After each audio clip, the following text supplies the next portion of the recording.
Welcome to Beauty and the Biz. Discover how to grow your practice with effective cosmetic patient attraction, conversion, and retention advice from author, speaker, trainer, and cosmetic practice business and marketing coach, Catherine Maley, MBA.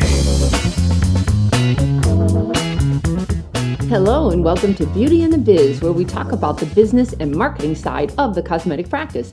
I'm your host, Catherine Maley, author of Your Aesthetic Practice, What Your Patients Are Saying, as well as consultant to cosmetic practices to get them more patients and more profits. Now, today's episode is called How to Turn Phone Calls into Profits. Now, a lot of you have a tendency to ignore the phones. You don't hear them, you don't care about them, but I'll tell you, they're really important to you because you can spend a fortune, if you want, on website design and SEO and PPC and PR and social media to get your phones to ring. But then what happens? I'll tell you, we do an awful lot of mystery shopping around here, and here's what happens from the prospective patient's point of view. Your bad phones are ruining their image of you, and you're losing credibility, and the patient is now questioning you. And if you think about it, isn't that the truth? I'm sure you've done this yourself. Let's say you went to somebody's website. I'll just talk from the consumer's point of view. They found you somehow. Maybe you're doing a killer job on social media and they really feel like they know you and they're comfortable with you and they think you're like the greatest thing that ever happened. Then they check out your website and your reviews are great and your photos are great and they're just loving you. Now, what happens when they pick up the phone and they hear the other side, your side, saying, "Doctor's office, hold please," or "Yes, what did you want?" That right there has completely destroyed all the effort, the money, the time you put into your image. So the question is, first, do you have the right person with a great phone voice, with really good energy like I have, answering your phones? By the way, I don't want to be your receptionist.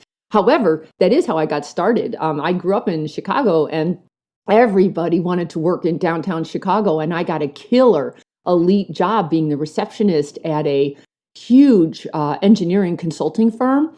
It was the biggest in the United States. And all I did was sit outside in a very dark hallway. And in those days, we're talking the 80s. It was wood paneled. There were 6 elevator shafts that opened up, and all they saw was me under a spotlight. And I think I got hired because I had red hair and it looked really good under the spotlight. And that's what they needed. Somebody with really good phone voice, really good energy to represent them. And you need the same thing. If you're toting yourself as the best means you and your phones and everything else going on in your practice. So if you've got the right person in place, let's say you feel comfortable with your receptionist, you love her, she loves you, she's great for the practice. However, is she trained? And I'm going to say she. I'm still struggling with a man answering the phone in our industry. I know in today's world, we're all united and everyone's terrific.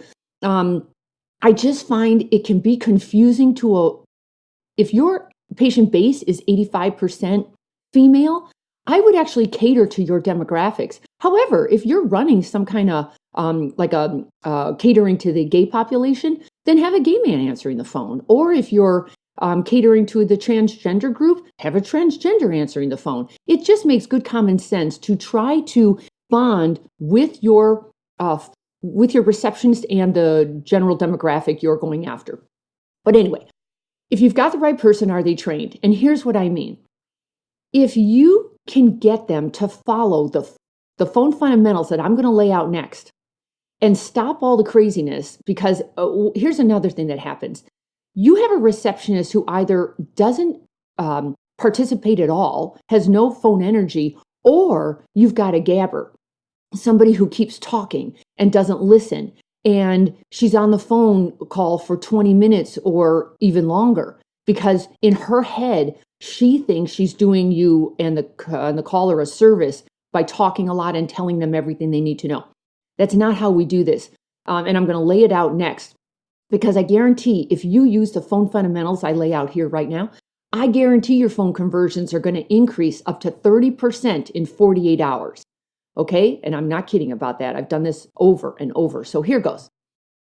Your receptionist, by the way, I used to charge for this. Now I give it away for free. Everything's free now. Anyway, so your receptionist objective, she only has two objectives. One is to book the appointment, or two, if she can't book, she's to get the contact information, period. Now, here's a very big tip that most people miss. Whomever is asking the questions controls the call. And if you think about that, and think of it as, is she the information booth or is she the control tower? When you shift that mindset, she becomes the pivotal player in your practice. She's the ambassador of your practice. She's the greeter of anybody who tries to get to you. They have to go through her first. So she's literally the control tower. She's not the information booth where she's at Disneyland and they're telling you where to go and where the restrooms are. So if she can start thinking that way, it will up her game and she'll feel and sound a lot more professional. So here's how you control the call with questions. What's your name? What's your phone number? Which procedure are you interested in? How did you hear about us? When did you want to have this done? When can we see you? And if all else fails, what's your contact information so we can stay in touch and nurture that relationship? Now, here's something else that's super helpful for a receptionist to get used to, and that is verbal cheerleading and using their manners. And I'll talk more about that as I'm going along. But verbal cheerleading is things like absolutely, or terrific, or great, or of course. And then, of course, please and thank you. Manners seem to be a lost art in today's world. I think it's just because we're so busy. Please and thank you still goes a really long way, so I would use it. So here's phone fix number 1. Please answer the phone. So many of you really have set up gates and big fences to jump over trying to get to a human being.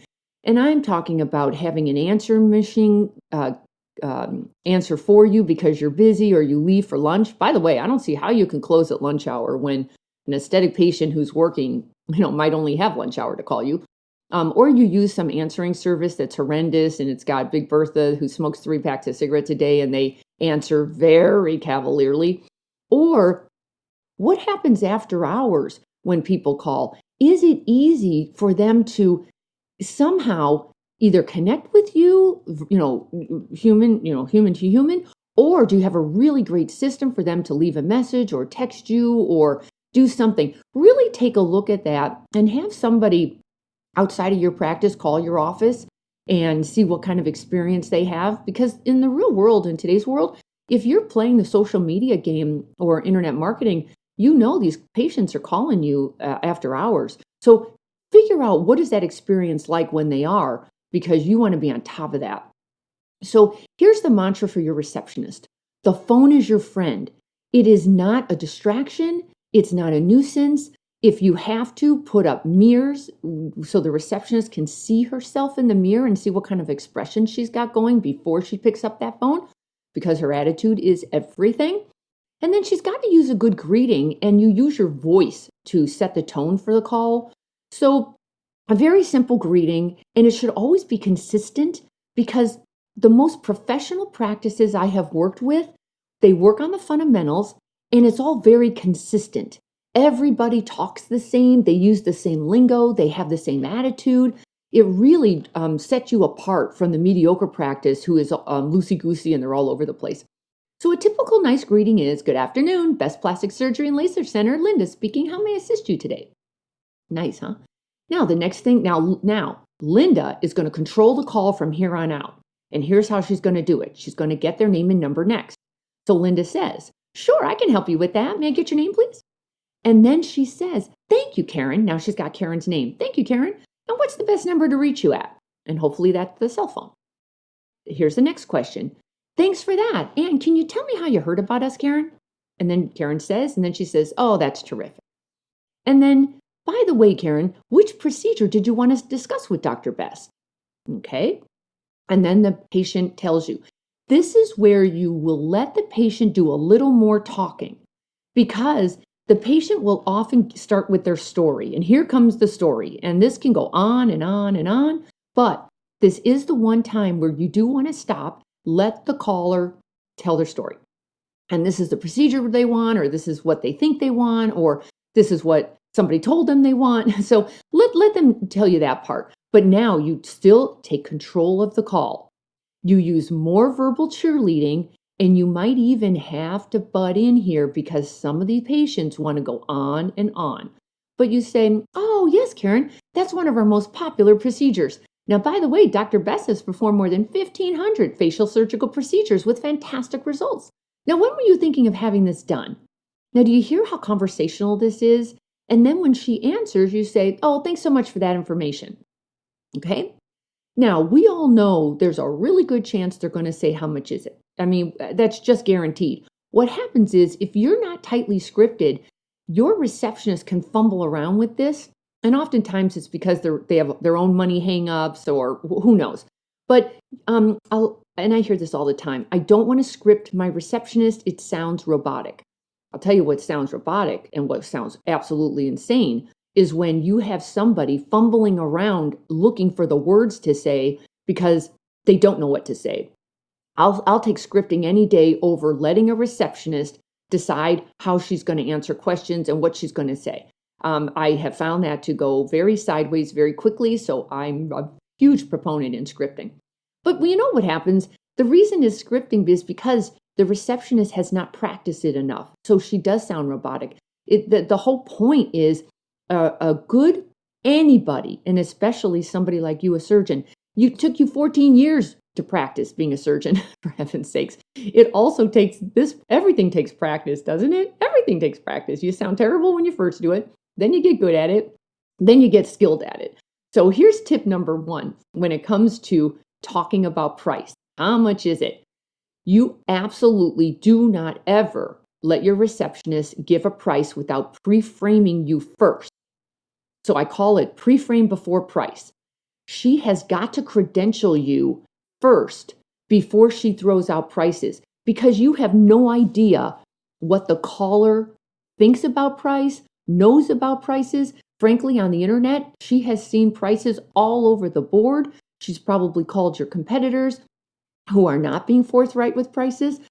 Frankly, in today's world, it's gotten so crazy and so price shoppy like, and I would actually give people a price. You don't need everyone in there. You only need people in there who actually can afford your prices.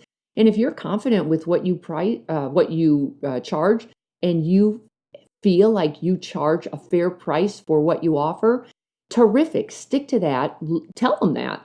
But frankly, you've got to pre-frame you first, because if you don't, all the caller has to go on is price, and that's a problem. There's more to this than just price, and I guarantee it in my book. It wasn't all about price. Actually, price ended up being third. I'll just tell you, the other ones were your credentials and your skill and expertise, and then the top one was, did they feel a connection with you? And the connection starts with your receptionist. They've got to feel a connection with the receptionist, with every staff person they meet, with you, and then, of course, with your coordinator. Okay, so to position you as the best choice and to credential you, the things I always like to use are the number of surgical procedures you have performed, because nobody wants to be number 3. They want to be number 3003. So count it up from residency. Count up all the surgeries you've done. Or let's say you haven't done a ton of surgery, but let's say you're on the newer side. You could actually just count up all of the patients you've ever worked with, and you can say served more than 4,500 patients. That's a little marketing thing there, but it's true. You also train others, or maybe you were seen on some kind of PR. Maybe you were seen in a magazine, maybe you were quoted somewhere, so seen as, or you're board certified, or you speak, or lecture, or write, or blog, or you were voted top doc. I know these are also a pay-to-play kind of marketing strategy, but it helps. So you were voted top doc. And then, of course, if you're doing any pro bono work at all, you might want to throw that in. But you don't tell them all of these. Have your receptionist pick her 2 favorites, and then you always say that before the price. Now, here's tip number 2, and it's super important.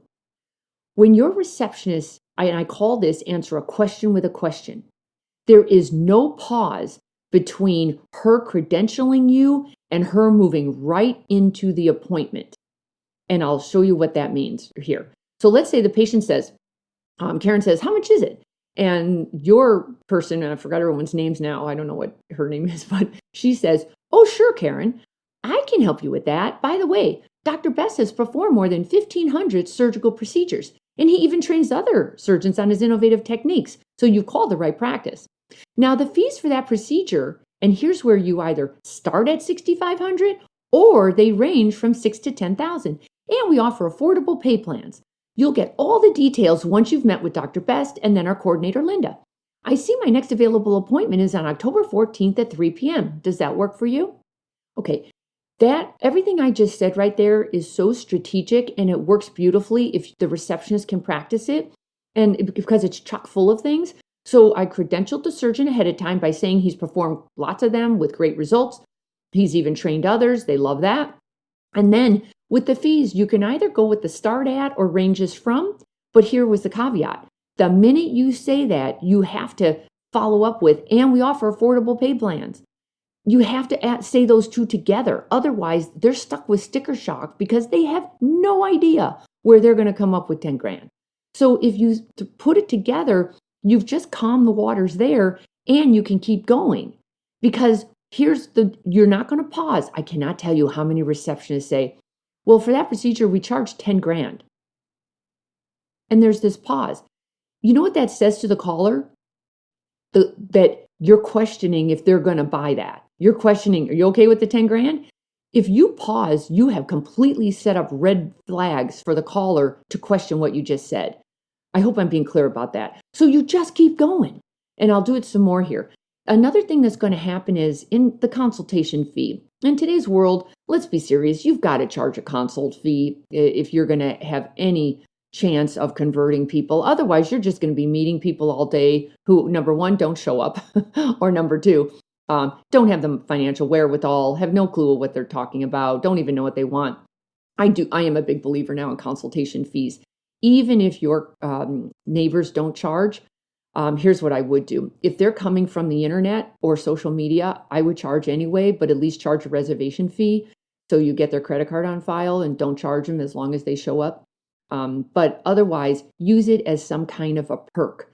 Let's say in your marketing, you offer a complimentary consultation gift card, let's say, or you give it to your current patients and then they give it to their friends. It's getting too nasty out there not to charge for your time.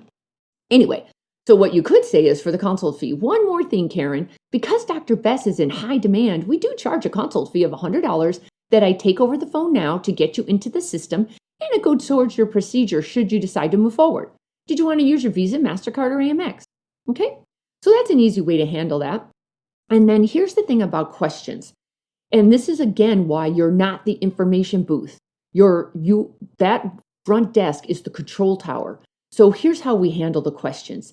If it's a super easy question, then go ahead and answer it. But again, answer a question with a question, which is, so does October 14th at 3 p.m. work for you? Now, if it's at all a clinical question that only you should answer, because this is where the receptionist gets all muddled up. She tries to answer things like questions about scarring, downtime, in a specific downtime kind of way. Anything that's clinical, how long it's going to take, the surgery, all of that. Instead of trying to answer that and get it wrong, because she's going to look for consistency. If the receptionist answers a clinical question, the prospective patient's going to ask you again, and then the answer better be the same. So instead, have an overall answer to that. And that is, that's a great question for Dr. Best to answer personally at your consultation. So does October 14th at 3 p.m. work for you? You just move along and go for it. And here's what happens. The receptionists say to themselves, "Oh my God, I can't say that. I didn't answer her question. That's so pushy." But it's not. It's professional is what it is. Instead of looking at that as pushy, it's professional. When you use your tone of voice and you're confident with what you're saying, the caller follows you. I can't tell you how it works magically because you're controlling the call and the caller has let go. And if the caller hasn't let go and there's a ton of resistance there, frankly, that's a yellow flag for you. If they're going to be this much trouble on the phone, Are they going to get any better when, they're having surgery with you? So I would consider that, and I would certainly try my strategies, and I'll bet you get a better result. Now, if all else fails, you still want to get their contact information because you can always nurture that relationship. So here are 2 ways to do that. Okay, Karen, it seems like you're not quite ready to book a consultation just yet, but I'd be happy to add you to our VIP list to receive exclusive web offers. I just need your email. Or, Karen, I have an idea. We have a patient event coming up. Now, it's a fun event where we serve food and wine and we have giveaways. Dr. Bess will talk about the latest surgical and non-surgical procedures that we have available today. So if you're interested, I can mail or text an invitation for you and a friend. And you leave it on a high note with a question mark, and I can text it or an invitation for you and a friend. Now pause, zip it, and let her give you either her email or her cell phone. And you're already ahead of the game because now you've got her name, you've got an awful lot of information, and now you have her email or her cell phone. Okay, so I just covered a whole lot there, but here's what I'd like to do. I would like to train your phone staff for you to become a true professional on the phones. There's a website I have called convertphonecalls.com. And here's what you get. It's my phone club for receptionists. Now here's what they're going to get. 18 training videos where I'm personally laying out the strategies and scripts so they can effectively convert callers to appointments. And after every training video, they're very short, but because I'm trying to keep things short and easy and sweet so they'll, retain it. So they have to answer a quiz after each training because that's how they're going to learn and retain the most important points. However, there's also going to be 2 mystery calls per month made by my team, and they're going to mystery call your office to help ensure that, the new strategies are being used. And this actually helps your receptionist stay on her A game every day because she doesn't know when we're calling, and it's always good for us. I mean, we all, when you watch behavior, it seems like you get better behavior. And then you'll also get monthly report cards and call recordings sent directly to you so you can see how much better your receptionist is getting. And then there's a ton of accountability in this. As I mentioned, we're not just making a call, we're handing you the report cards and the call recordings. And then you decide if you want to share those with them, or I can even do a coaching call with them if they're having some trouble. I can usually turn them around pretty quickly. And then we'll also give them a certification. So when they go through my training, they take the quizzes, they're mastering the mystery calls, they're going to get a certification called the Best Practices Certified Telephone Ambassador. And they can proudly display that, and it will just help them feel more professional because a lot of times the receptionists do feel like the bottom of the totem pole, but we all, the offices who know better know that that's a pivotal role in the practice. So please go to convertphonecalls.com and let me take care of that problem for you. Okay. So that is it for me today. Would you please subscribe to Beauty and the Biz? Of course, I would love a review if you're getting value from this. Of course, reviews are super helpful. And then if you would share this with your colleagues and or your staff, I think that would be super helpful for them. And of course, any comments or questions you have, you can just go to my website and leave them there, CatherineMaley.com, or you can follow me on Instagram at CatherineMaleyMBA. That's it for now. Take care. We hope you found valuable insight on this episode of Beauty and the Biz. For more episodes, tools, and Catherine's free book, visit www.CatherineMaley.com. That's www.CatherineMaley.com. And be sure to subscribe to get the latest practice building strategies delivered to you. And don't forget to share this Beauty and the Biz podcast with your staff and colleagues.